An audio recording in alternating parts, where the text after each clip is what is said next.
गुरुदेव ये भूत प्रेत पिशाच इस तरह से आते हैं वहाँ पर, ये महिलाएं पुरुष इस तरह से करते हैं, ये क्या ये भी इसी शक्ति का ओ वो है? ऐसा है, बहुत लोग इस पर विश्वास नहीं करते हैं, परंतु तर्क की दृष्टि से यदि कहा जाए तो जो पदार्थ इस संसार में नहीं है उसके लिए कोई शब्द ही नहीं है। उसी के लिए शब्द होते हैं जो पदार्थ संसार में है।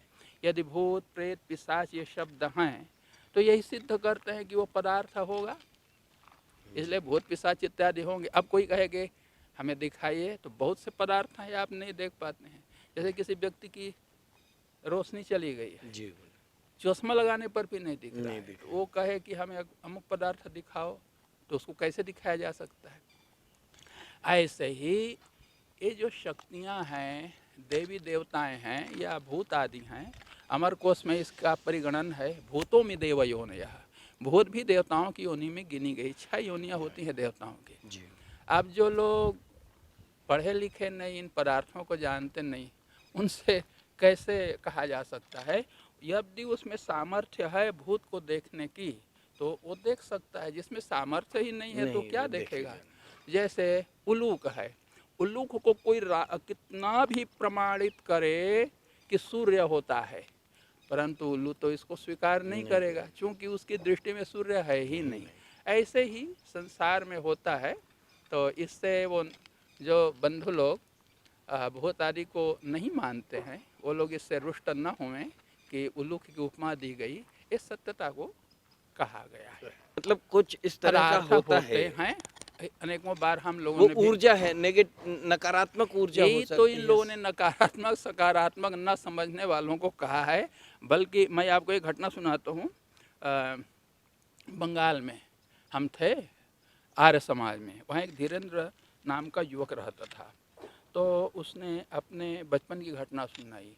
वो प्रतिदिन गायत्री मंत्र का जप करता था, निष्ठा से रहता था, निष्ठावान व्यक्ति था, और प्रतिदिन गायत्री मंत्र जपता, ब्रह्मचर्य का पालन करता था, चूँकि वो पहलवानी करता था।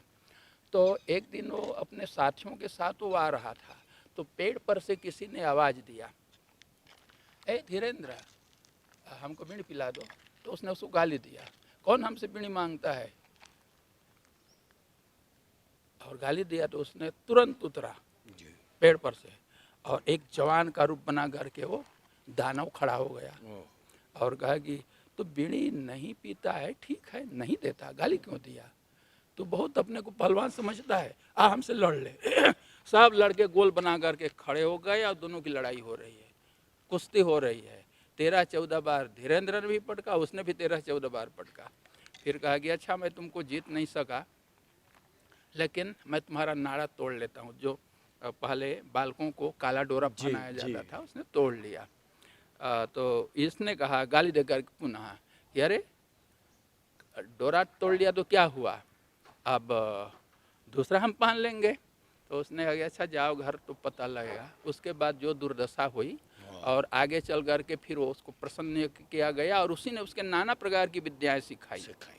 उन विद्याओं को सिखाया जिसको सरित सागर में हम लोग पढ़े थे कि कैसे कैसे स्मशानों में तंत्र साधना की जाती, वो सब उसने बताया, ऐसा ऐसा होता है। तो गुरुदेव इस तरह के तंत्र साधना या होते ये हैं होते हैं। और जिन लोगों ने यह कार्य किया नहीं, सामर्थ्य नहीं है, वो कहते रहते हैं नहीं है नहीं है। यही कहा तो, जो पदार्थ संसार में है नहीं उसके लिए कोई शब्द ही नहीं है। यदि कोई शब्द है तो इसका अर्थ तात्पर्य है कि वह पदार्थ है संसार में है।